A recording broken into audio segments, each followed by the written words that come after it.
A palavra do Senhor vem ao nosso coração na epístola de Paulo à igreja de Roma, capítulo de número 1, e nós vamos ler dois versos, verso 16 e o verso 17. Pois não me envergonho do Evangelho, porque é o poder de Deus para a salvação de todo aquele que crê, primeiro do judeu e também do grego, visto que a justiça de Deus se revela no Evangelho de fé em fé, como está escrito: o justo viverá por fé. Essa foi a frase que impactou o monge Lutero, lá nos idos de 1517. E como igreja nós sabemos que essa expressão ela é oriunda de Abacuque e está presente também em uma outra carta que Paulo escreve, que é a carta de Gálatas, como também está presente no livro que nós chamamos dos Hebreus, que é um termo ser de Paulo também, mas há uma longa discussão que não vem ao caso. Mas essa expressão mexeu com aquele monge, e aí foi, vamos dizer assim, inaugurada em 1517, no dia 31 de outubro, a reforma protestante foi iniciada, e essa frase foi um grande impacto na vida daquele reformador. Depois vieram outros que consolidaram aquilo que já era algo inevitável, que foi a reforma protestante do século XVI. E nós vamos iniciar o nosso culto cantando um dos hinos de Lutero. Para terem uma ideia, Lutero não escreveu apenas esse, ele tem outras passagens musicais, mas a mais conhecida provavelmente seja essa, 155, Castelo Forte, que é uma tradução do alemão, e nós vamos louvar ao Senhor cantando essa passagem musical. Quero convidá-los para se colocarem de pé, aqueles que puderem, e vamos louvar ao Senhor cantando 155, Castelo Forte é nosso Deus, espada e bom escudo.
Obrigado, Senhor, porque acabamos de ler na Tua palavra que o justo viverá por fé. E nós acabamos também de entoar um hino, Senhor, que fala ao nosso coração. Se temos de perder família, bens, prazer, que mesmo tudo se acabe, há uma esperança, e a esperança é de estarmos contigo, desfrutando de toda a eternidade. Isso mexeu com o coração de Martinho Lutero e fez com que a história fosse alterada, e assim nasceu a Reforma Protestante do século XVI. E nós somos herdeiros dessa reforma. E como herdeiros, Senhor, que nós possamos viver de maneira digna, de maneira coerente, de maneira justa. Por isso, Senhor, nos abençoa, fala ao nosso coração, e que a Tua palavra santa, ela estando em nossa mente, em nosso coração, faça os ajustes necessários na nossa vida. Assim nós agradecemos, Pai, por mais uma vez estarmos reunidos como povo teu, e ajuda-nos a celebrarmos como convém. Assim oramos, agradecidos, e o fazemos no nome de Jesus, o nosso Senhor, o nosso Salvador. Amém. Vamos nos assentar, irmãos, e eu quero, nesse momento, fazer a leitura de um texto que iniciará o nosso momento de contrição, momento nosso. Eu sempre digo que é um momento pessoal, é o seu instante com Deus. É o momento em que o que importa é você diante de Deus. E eu quero partilhar com os irmãos a leitura de Lucas, capítulo de número 19, os versos 41 a 46, quando a experiência de Jesus aqui na terra, ele avista Jerusalém e avista também, contempla aquilo que está acontecendo no seu templo. E assim diz: quando ia chegando, vendo a cidade, chorou e dizia: ah, se conheceras por ti mesma, ainda hoje o que é devido à paz, mas isto está agora oculto aos teus olhos. Pois sobre ti virão dias em que os teus inimigos te cercarão de trincheiras, e por todos os lados te apertarão o cerco, e te arrasarão, e aos teus filhos dentro de ti. Não deixarão em ti pedra sobre pedra, porque não reconheceste a oportunidade da tua visitação. Depois, entrando no templo, expulsou os que ali vendiam, dizendo-lhes: está escrito, a minha casa será casa de oração, mas vós a transformastes em covil de salteadores. Uma referência a Jerusalém, uma referência ao templo, e é uma referência a corações que se apegaram ao material. Naquela época, os judeus residentes nessa região diziam: nada vai nos acontecer, nós temos o templo. E Jesus acaba dizendo: não, vocês transformaram esse templo, que deveria ser um lugar de adoração, num covil. Isso vocês fizeram. Então é importante, a cada momento de culto, nós olharmos para dentro de nós mesmos e percebermos como nós estamos andando, como nós estamos vivendo, como nós estamos nos conduzindo. Por isso esse é o seu momento de oração silenciosa, para que na visitação, como diz o texto, e visitação aqui é a própria presença de Jesus, na visitação de Jesus na nossa vida, nós estejamos cada vez mais no caminho que Deus requer. Vamos então orar e pedir que Deus perdoe os nossos pecados. É o momento de nós apontarmos mesmo aquilo que fizemos, aquilo que não fizemos e deveríamos fazer, aquilo que pensamos. Então que Deus nos abençoe e, acima de tudo, nos purifique nessa hora de contrição. Vamos orar.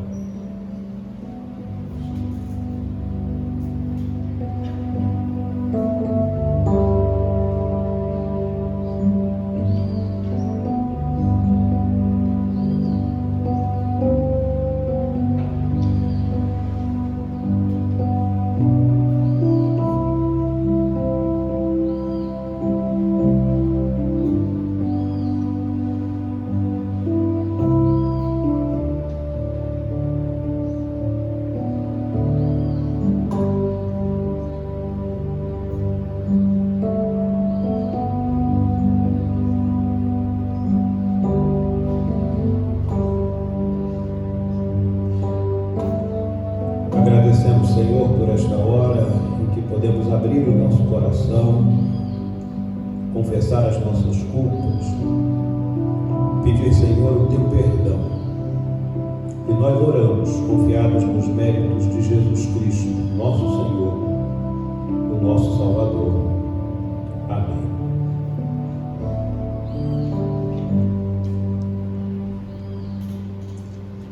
O mês de outubro também é um mês que marca o aniversário da nossa Sociedade Auxiliadora Feminina. Inclusive, nós tivemos a oportunidade, no dia de ontem, de fazer uma gravação alusiva aos 108 anos de organização da nossa Sociedade Auxiliadora Feminina. Em breve será disponibilizado aí nas nossas plataformas, né? Isso é coisa dos jovens. Então, o pessoal da SAF agradece a participação aí dos jovens e dos adolescentes e até das crianças, né? Nessa entrega da tecnologia. Mas é uma história que a gente não esquece. São 108 anos. A SAF, ela é muito mais antiga do que a própria igreja, cerca de um pouquinho mais de 20 anos de existência a SAF tem em relação à nossa igreja. Então daí a gente vê a importância do trabalho feminino nesse bairro de Inhaúma. E ontem nós tivemos a oportunidade, o reverendo Francisco, que é pastor da Pavuna, foi o mensageiro, e tivemos a oportunidade de fazer essa gravação que será disponibilizada. E como é o mês da nossa Sociedade Auxiliadora Feminina, nada melhor do que também, neste culto, fazermos uma singela homenagem. Eu gostaria de começar pedindo que a igreja se coloque de pé, se puder, aqueles que puderem, para lermos de modo alternado o livro de Provérbios, no seu capítulo 31, e nós vamos ler do verso 10 ao verso 31. Logo após nós vamos cantar o hino 324, que é Unidas e Firmes, e após o cântico eu vou pedir que o nosso conselheiro da SAF venha aqui à frente e agradeça a Deus pela existência da nossa Sociedade Auxiliadora Feminina. Vamos então inicialmente fazer a leitura de Provérbios, capítulo 31, versos 10 a 31, e logo depois louvaremos o nome do Senhor. Diz assim a palavra do nosso Deus: mulher virtuosa, quem a achará? O seu valor muito excede o de finas joias. O coração do seu marido confia nela, e não haverá falta de ganho. Ela lhe faz bem e não mal todos os dias da sua vida.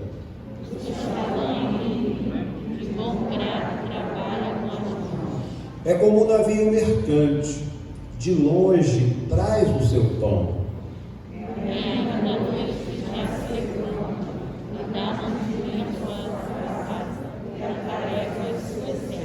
Examina uma propriedade e adquire-a, planta uma vinha com as rendas do seu trabalho.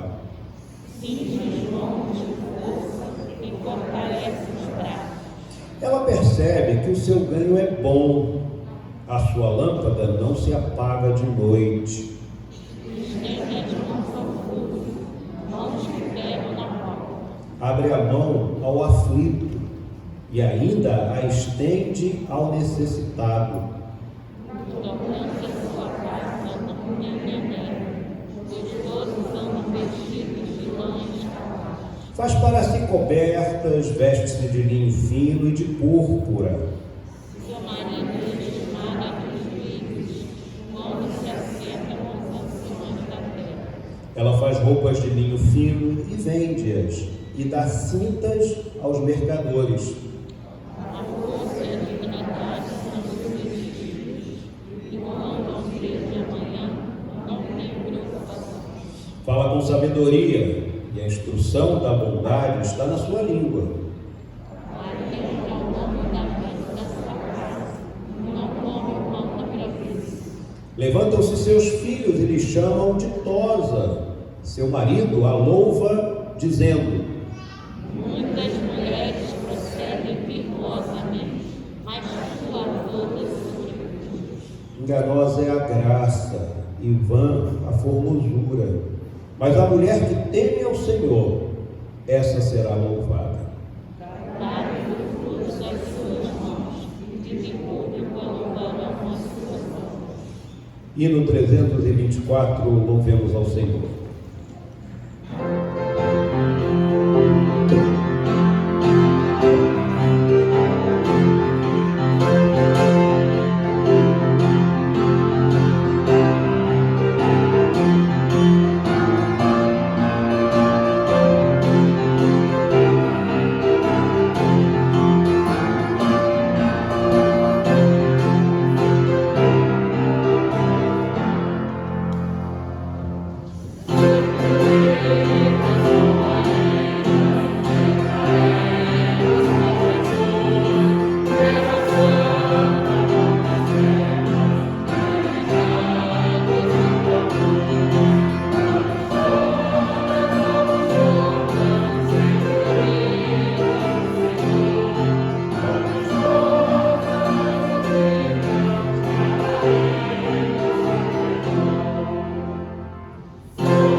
Pedir ao nosso irmão presbítero Antônio Severino que venha aqui à frente e faça essa oração de gratidão pelos 108 anos de existência da nossa Sociedade Auxiliadora Feminina da Igreja Presbiteriana de Inhaúma.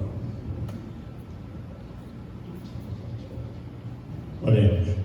Amado Deus, eterno Pai, graças te damos, ó Deus, por essa oportunidade que tu nos dá, ó Deus, de estarmos aqui reunidos na tua presença, ó Deus, louvando e glorificando o teu nome.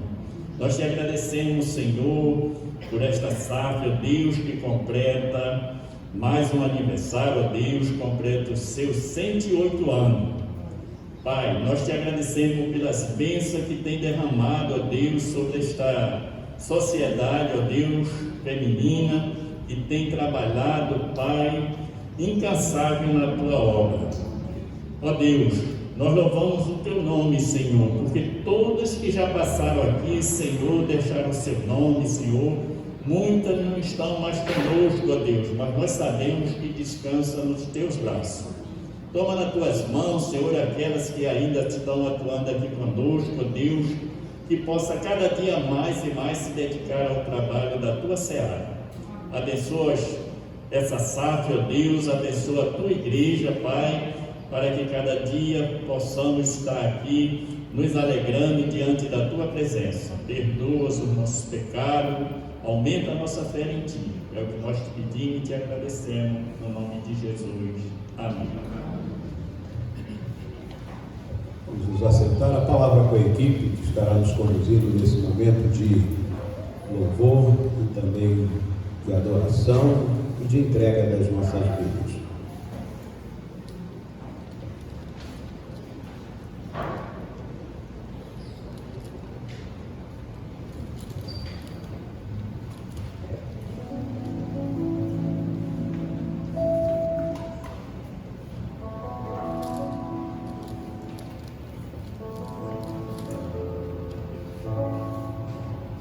Irmãos, olha só, nós estamos passando, por uma situação que é um pouco diferente, Os nossos grupos musicais não estão se reunindo, não estão ensaiando, então nós não temos a participação do nosso coral, do grupo vocal Enéas Silva, e com isso nós gostaríamos de ampliar a atividade que nós desenvolvemos aqui como equipe de louvor. Após o culto, ficamos um grupo aqui e ensaiamos. Se você tem vontade de cantar, fique depois do culto. É um tempo curto, né? A gente termina às 11 horas, por volta de 11h20, 11h30, nós já encerramos. E se você quiser participar conosco, fique muito à vontade. Será, aliás, um prazer tê-lo participando conosco, né? Reforçando a nossa equipe e ampliando aí as nossas vozes.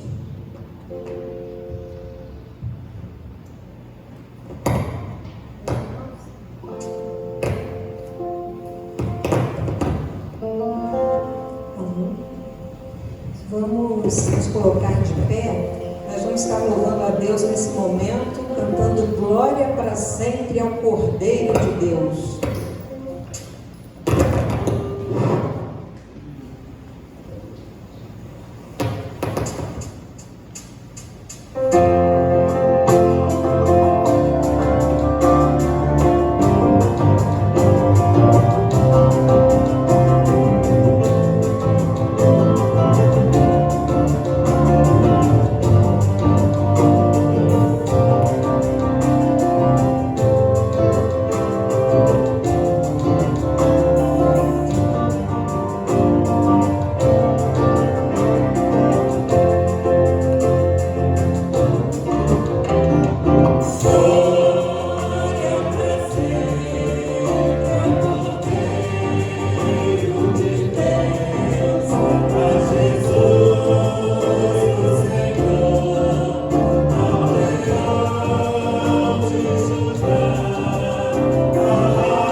Vamos continuar louvando a Deus, declarando que, porque Ele vive, eu posso crer.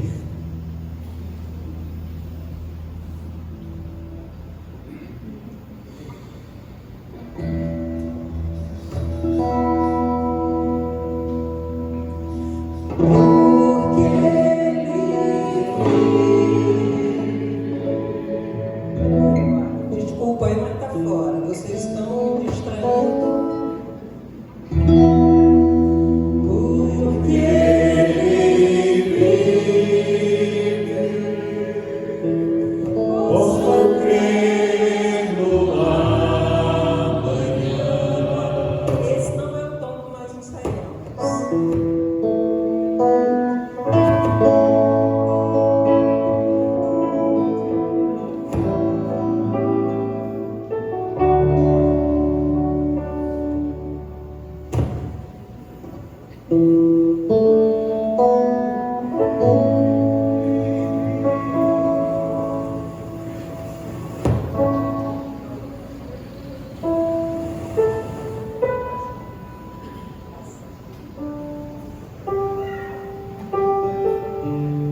esse é o momento dos nossos dízimos e ofertas. Como nós estamos fazendo sempre, se algum irmão quiser depositar o seu dízimo ou a sua oferta, levante uma das mãos que aí os diáconos estarão fazendo a coleta. E agora nós vamos louvar a Deus cantando "Pode Deus realizar tudo o que Ele prometeu". Que nós possamos, nesses tempos difíceis que estamos vivendo, sempre confiar que Deus é o Deus que pode realizar qualquer coisa na nossa vida.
Faça a oração e acrescente, na oração Família do Altar. Essa semana eu gostaria que vocês orassem por Júlio Ramalho, é um pedido que chegou aqui, também pelo pastor Mauro Meneghelli, tá?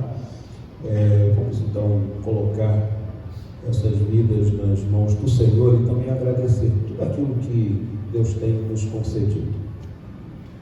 Pai, te damos graças pela manhã desse dia, essa oportunidade tão especial de estar na tua presença, Senhor. Muito obrigado por tudo que o Senhor tem feito nas nossas vidas. Embora, Senhor, a gente enfrentando essa grande limitação, Senhor Jesus, desse vírus, dessa pandemia, mas o Senhor tem provido as nossas necessidades, Pai. O Senhor, nosso Jeová Jireh, Deus, que não tem deixado faltar nada nas nossas mesas, nas nossas casas, Pai, as vestes não tem faltado. O Senhor tem provido todas as nossas vidas, Pai. Muito obrigado. Obrigado por cada vida aqui presente, ó Deus. Obrigado, Deus, pela tua provisão. Também pedido que o pastor mencionou aqui nessa manhã, ó Deus, o Senhor conhece todas as necessidades, o Senhor possa trazer a cura, trazer a bênção, trazer o teu favor, a graça e a misericórdia do Senhor esteja sobre as nossas vidas. Muito obrigado por tudo, Senhor. Toma a nossa vida nas tuas mãos, dirige a nossa história, não deixe que a gente dê um só passo longe da direção da tua vontade.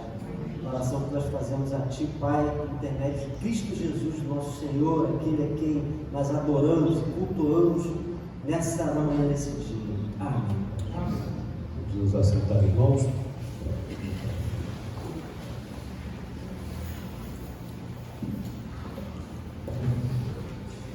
Uma vez, vamos abrir a palavra do Senhor lá em Efésios, capítulo de número 2. Eu gostaria muito que você fizesse a leitura comigo, a uma só voz, dos versos 8, 9 e 10. É um texto bem curtinho e você pode ter com a Bíblia aí aberta e não vai ter dificuldade nenhuma de ler comigo esses 3 versos. Capítulo 2 de Efésios, os versos 8, 9 e 10.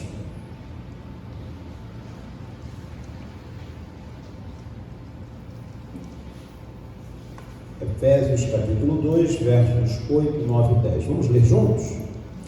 Porque pela graça sois salvos mediante a fé. E isto não vem de vós, é dom de Deus, não de obras, para que ninguém se glorie. Pois somos feitura dele, criados em Cristo Jesus para boas obras, as quais Deus de antemão preparou para que andássemos nelas. Quando a gente colocou a sugestão do texto, né, eu coloquei como tema essa frase curta: herança reformada. O que é uma herança? A herança é aquilo que a gente recebe, não é? É aquilo que a gente adquire, às vezes por uma doação que se faz, ou às vezes pela ausência de um ente querido, que deixando um bem, ele é transferido, né, aos seus descendentes, ou seus pares, dependendo aí da situação. Mas a herança é aquilo que você recebe, é aquilo que você alcança e às vezes nem percebe, né, e vem de modo assim, bem surpreendente. Falamos há pouco que nós somos herança de um trabalho da SAF e somos. Temos esse legado, né? Temos conquistas que a gente hoje pode dizer são nossas por conta do trabalho de pessoas que nos antecederam. Se hoje nós temos uma igreja forte, uma igreja que tem aí uma atividade que exerce procurando, né, estar dentro da palavra de Deus, com certeza pastores, o conselho, presbíteros, diáconos, várias pessoas que nos antecederam contribuíram muito. Isso sem contar naquelas que não são muitas vezes reconhecidas, porque não tiveram cargo de liderança, mas foram mulheres, homens de oração, aquelas pessoas que não apareciam, mas sustentavam, e muitas vezes a gente até esquece. Então, se hoje nós somos a Igreja Presbiteriana de Inhaúma, é por conta de muitos que nos antecederam. E quantos tiveram um trabalho silencioso, às vezes nem o reconhecimento, e hoje nós somos herdeiros disso. E quando a gente pensa herdeiros da reforma, o legado que a reforma concedeu à igreja, nós temos vários pontos. Mas eu queria hoje, de uma forma muito rápida, mencionar, para mim, na minha visão, a grande herança, o grande legado da reforma. E eu posso sintetizar numa frase curta: colocar o homem no seu devido lugar e colocar Deus na posição que ele deve assumir e que ele deve ter. Para mim, foi isso que a reforma fez. Foi colocar o homem na condição dele. E foi apresentar Deus na grandeza daquilo que ele é, ou procurar apresentar a grandeza de Deus, porque Deus é muito mais. E quando nós olhamos esse capítulo 2, os versos 8, 9, 10, para mim é o texto que mais resume tudo isso. Porque pela graça sois salvos. Graça não é mérito. Eu sempre digo isso. Eu não enfiei a mão no bolso, tirei recursos para dizer: Deus, estou comprando a minha salvação. Eu não fui num rebanho, peguei lá um monte de cabrito, de bezerro, de boi e falei: olha, estou imolando aqui, comprando a minha salvação. Não adianta eu chegar e falar: vou dar os meus bens aos pobres, vou dar todos os meus recursos, se eu os tivesse, e distribuir para as pessoas carentes, e assim eu compro a salvação. Não é assim que funciona. Porque a salvação não vem pela caridade, a salvação não vem pela boa obra, a salvação não vem pelo recurso que eu tenho, a salvação não é a origem da qual eu saí, e por isso todos são iguais, como diz a palavra do Senhor: gregos, judeus, romanos, gentios, de um modo geral, todos são iguais. Não é a origem, não é a cor da pele, não é o que eu adquiri de conhecimento, não é daí que vem a salvação. Por isso que o texto me enquadra. E a herança principal reformada é essa, de me colocar na minha condição de necessitado, porque é pela graça, e graça não é algo que você retribui, porque uma vez que você devolva 1 centavo, ou devolva um pequeno esforço da sua parte, deixa de ser graça. Olha, eu estou te dando isso aqui, mas você tem que mover essa mesa. Já não é graça. Por menor que seja a mesa, por mais leve que seja a mesa, se tem uma condição, já não é graça. Quer ver uma coisa interessante que muita gente não para pensar? Olha, eu te dou a salvação, mas você tem que ir todo domingo na igreja. Isso é graça? Não. Não é graça. E aí perde a graça. Porque eu venho à igreja não para ganhar a salvação. Eu venho à igreja porque eu sinto que a salvação já me foi concedida. Isso é graça. E às vezes a gente confunde. Eu vou fazer isso para ter a bênção de Deus. Não, eu venho por prazer, por vontade própria, por desejo, por expectativas de que Deus vai aclarar mais a minha mente, o meu coração. E aí a reforma protestante me enquadrou quando apresentou que é graça. E graça eu não consigo dar contrapartida. Ampliou o texto quando ele vai dizer que até essa graça tem uma origem, que é a fé. Coisa bonita, né? Fé. Mas é interessante que o texto diz o seguinte: pela graça sois salvos, mediante a fé, e nem isso é teu, nem isso te pertence. Porque a fé, a capacidade de crer, é um dom de Deus. É isso que diz o texto. Cada vez que eu penso na reforma, que eu vejo o trabalho dos reformadores, os seus escritos, aquilo que eles deixaram para nós, a herança, a gente é cada vez mais o quê? Diminuído. Poxa, é pela graça. Ótimo. Já não fiz nada. E muita gente não se sente bem, tá? Recebendo, porque quer uma contrapartida, quer fazer algo. E salvação não é assim.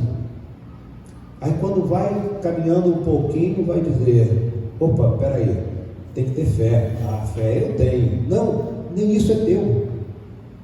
E aí você percebe que toda obra de salvação na realidade independe do ser humano.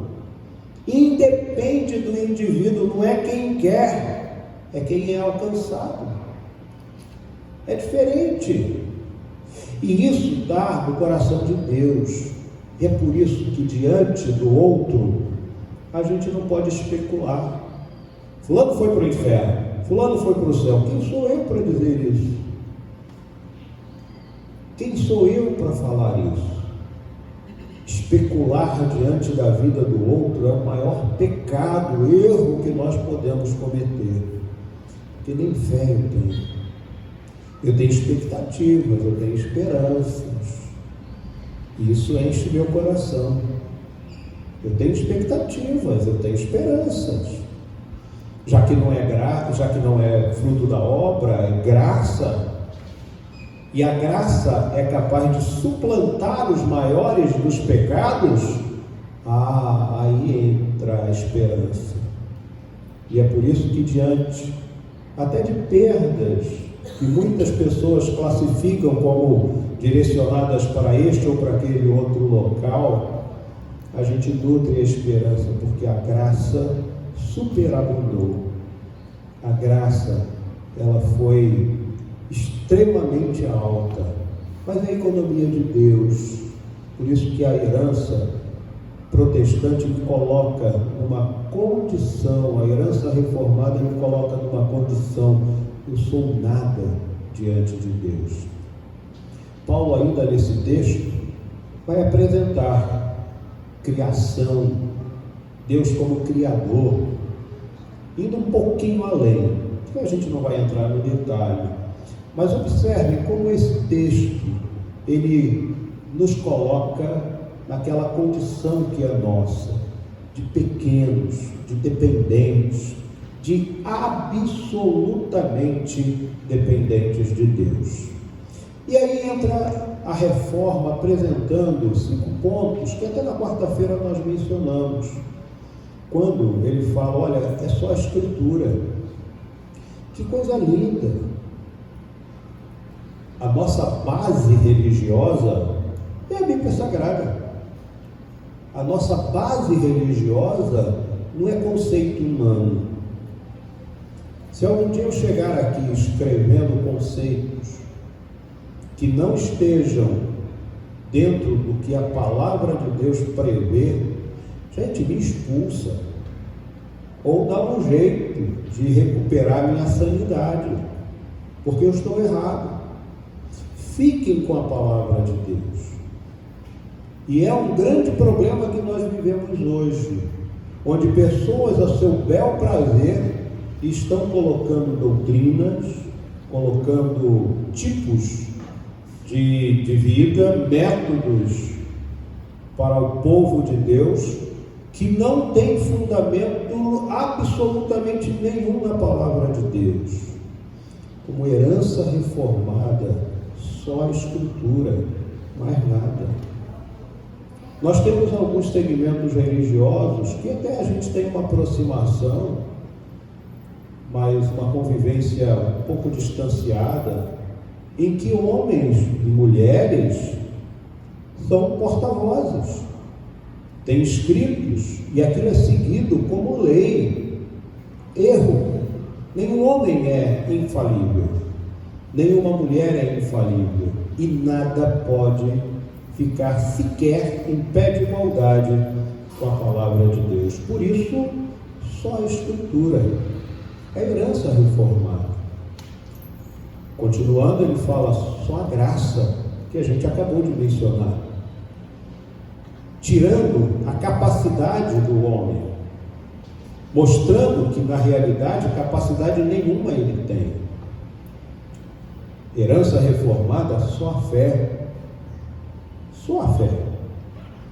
que é um dom de Deus, nem capacidade de crer eu tenho. Eu sempre digo que se nós tivéssemos fé em nós mesmos, e é isso que Jesus está dizendo, se fosse do tamanho de um grão de mostarda, nós transportaríamos montes de lá para cá. Mas o que Jesus está dizendo, nem isso vocês têm, porque o que vocês têm é dado por Deus. E aí os discípulos até falaram, então aumenta a nossa fé, porque a gente não tem originariamente essa capacidade de crer. Só a fé. Só há um caminho, que aí a gente vê outra herança da reforma. Só há um caminho, que é Jesus, o único mediador entre Deus e os homens. Por isso a reforma fala, só Cristo. Só Cristo. E por fim, quando a gente observa tudo isso, só a Escritura, só a graça, só a fé, só Jesus Cristo, a gente observa que nenhum mérito é do humano, também nenhuma glória deve ser devida ao humano, nenhuma glória. E é por isso que a reforma protestante diz, a Deus toda glória a Deus. Quem entendeu muito bem isso foi João Batista, né? Convém que ele cresça e que eu diminua. Não precisa um exercício muito longo, é só você observar hoje como estão as lideranças religiosas, como elas querem aparecer, como elas querem pedestal alto, como elas querem altares, como elas querem títulos. Não sei se é um desejo de chegar no patamar de Jesus, mas não deve ser assim. Há pouco nós cantamos glória para sempre ao Cordeiro de Deus. A glória é de Deus, é para Deus, exclusivamente para Deus. Grande herança da reforma. O meu modo de ver é colocar o homem na sua condição e apresentar Deus naquilo que é possível a mente humana compreender. Para mim é a grande herança. E como isso faz bem à minha alma. Saber que eu nada sou. Saber que você nada é. E isso nos faz muito iguais. E saber que a graça que atingiu você é a graça que me atinge.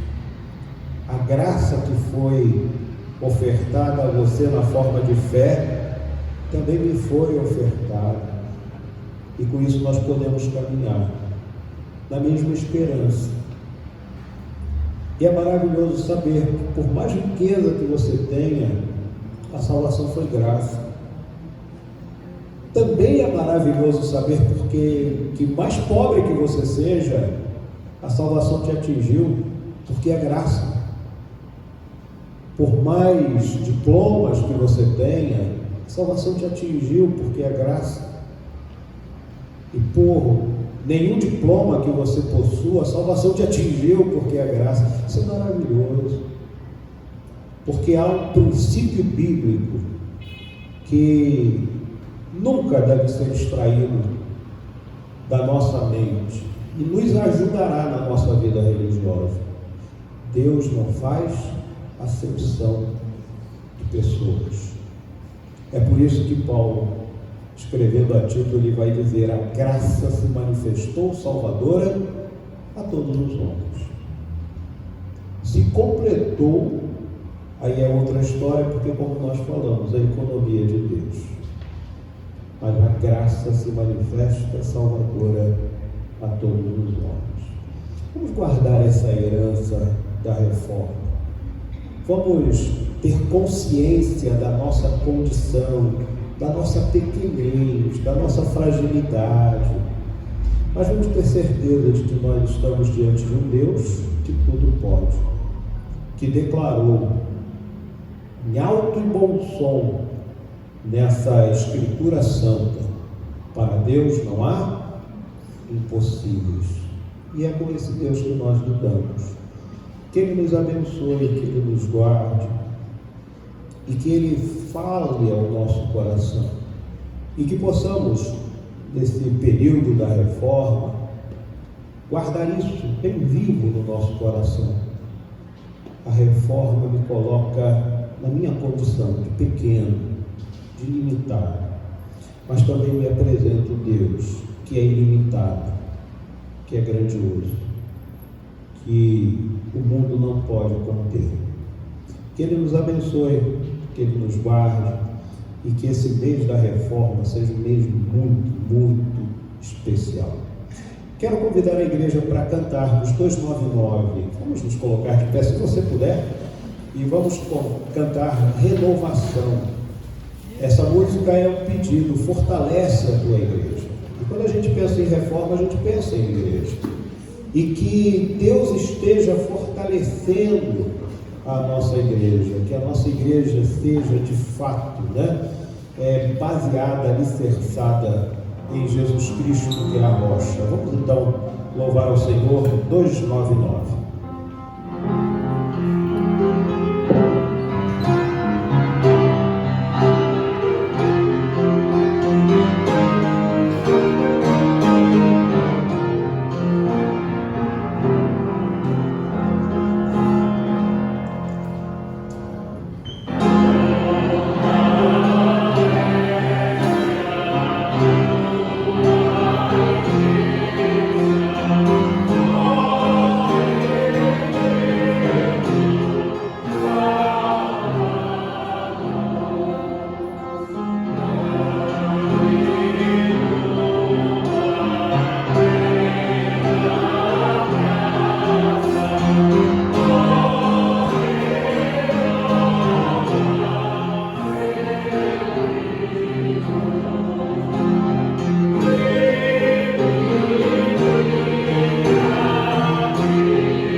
Sede fortalecidos no Senhor e na força do seu poder.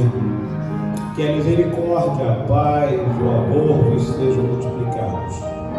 E que a graça eterna, a maravilhosa graça de Cristo Jesus, nosso Senhor e Salvador, que ela repouse sobre nós e que ela alcance o povo do Senhor, que se espalha na superfície da terra, desde agora para todo sempre.